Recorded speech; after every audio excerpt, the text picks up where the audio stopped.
तो भाई यो world cup start हो गया और आज हम ऑफिशियली डे वन का एनालिसिस करेंगे। इसमें दो मैचेस खेलेंगे। पहला मैच था यूएसए और कनाडा के दरमियान और दूसरा मैच था वेस्ट इंडीज़ और पापुआ न्यू गिनिया के दरमियान। और actually timing of the match sucks, still I would try to go through every match and try to analyse every match properly. Firstly हम बात करेंगे मैच नंबर 1 जो कि यूएसए और कनाडा के दरमियान खेला गया। और अगर हम सबसे पहले इस पर्टिकुलर ग्राउंड की बात करें जिस पे खेला गया, इसका नाम ग्रैंड प्रेरी स्टेडियम है और according to the data analysis from the Jen, shout out to him as well for this brilliant work. तो इस एनालिसिस से ये सुजेस्ट होता है कि ये ग्राउंड हाई स्कोरिंग गेम्स को फेवर करता है and it actually favours the batting more than bowling. और यहाँ पर खास तौर पर जो स्पिनर्स हैं उनके डोमिनेट होने के चांसेस बहुत कम होते हैं। कनाडा ने बैटिंग फर्स्ट की और उन्होंने 194 रन्स का टारगेट दिया। कनाडा की बैटिंग में सबसे इंप्रेसिव परफॉर्मेंस मुझे नजर आए वो नीतीश करोटी की थी। Looked excellent timer of the ball. Setup was quite similar to that of Nicholas Puron. His similar body shape थी when it comes playing lofted shots through the offside. और उन्होंने बारबाडोस से क्रिकेट खेली थी और he now moved to Canada.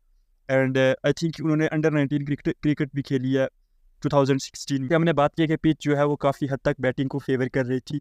So second inning was all about Aaron Jones' masterclass. He was very good against spin or especially leg side hitter आप उनको कह सकते हैं, clearing the front leg and smashing it. He's only one guy who has smashed more sixes than him in a World Cup inning and that was Chris Gayle. Canada की bowling में discipline नजर नहीं आया, उनकी fielding भी बहुत ज़्यादा पूर थी. It didn't feel that they have proper plans to execute against opposition and the interesting thing from here on will be that Pakistan will face the same USA in the same ground. Next match is there. So हमने अपने plans की execution proper तरीके से करनी होगी। हमें यहाँ पे जो कॉम्बिनेशन खिलाना होगा वो हमें इस कंडीशन को सामने रख के खिलाना होगा। अब जो सेकंड मैच था वो वेस्ट इंडीज़ और पापुआ न्यू गिनिया के दरमियान था और वेस्ट इंडीज़ ने पहले फील्डिंग की। अब ये जो ग्राउंड है इसे प्रोविडेंस स्टेडियम कहते हैं और यहाँ पर स्पिन बॉलर ज़्यादा सक्सेसफुल है compare to pacers.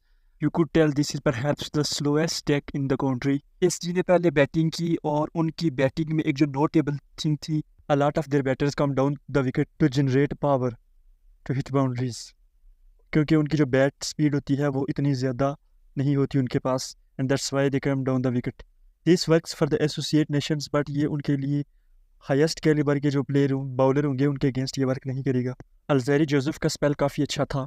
He is a seam bowler who is very good at back of the length and shorter length. So उनका स्पेल बहुत ज़बरदस्त था। इसके अलावा मोटी का स्पेल बहुत ही शानदार था। He is perhaps the best spinners to exist currently in West Indies cricket setup. Nice temperament, excellent control and he also turns the ball at pace. SG के बैटर्स में से CC Bau was quite impressive. उनका footwork शानदार था and he played spin extremely well. West Indies की batting की बात करें तो वेस्ट इंडीज़ ने जो है ना फिर अगेन से वो जो उनका सेम प्रॉब्लम चल रहा है कि they don't focus much on the strike rotation और स्पेशली वंस और टूज़ पे उनके को ज़्यादा फोकस करना चाहिए। रॉस्टन चेज को शायद उन्होंने इसीलिए से अपनी टीम में काफ़ी टाइम से रखा हुआ है and he played World Cup 21 as well due to this specific ability that he can actually rotate the strike and he's a very good batsman of test cricket as well, but he has now expanded his game.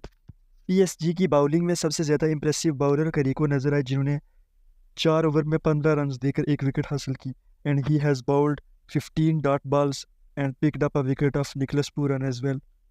Last but not least, Oman versus Namibia. और ये match मैंने completely नहीं देखा but I have watched last few overs of this match and the death bowling was quite incredible, especially Mehran Khan की जानब से. He bowled into the pitch and did exactly what was required. चूँकि pitch में bounce था, spongy bounce and he got help from this surface.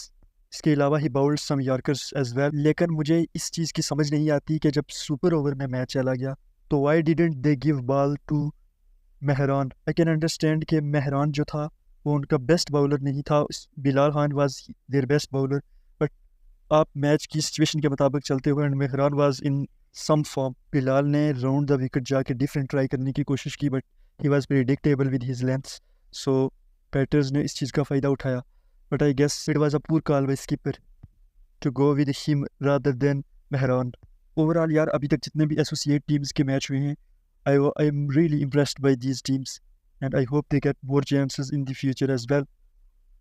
तो मिलते हैं next video के साथ एक और एनालिसिस के साथ, कल दोबारा से मिलेंगे। तब तक के लिए मुझे इजाज़त दीजिए।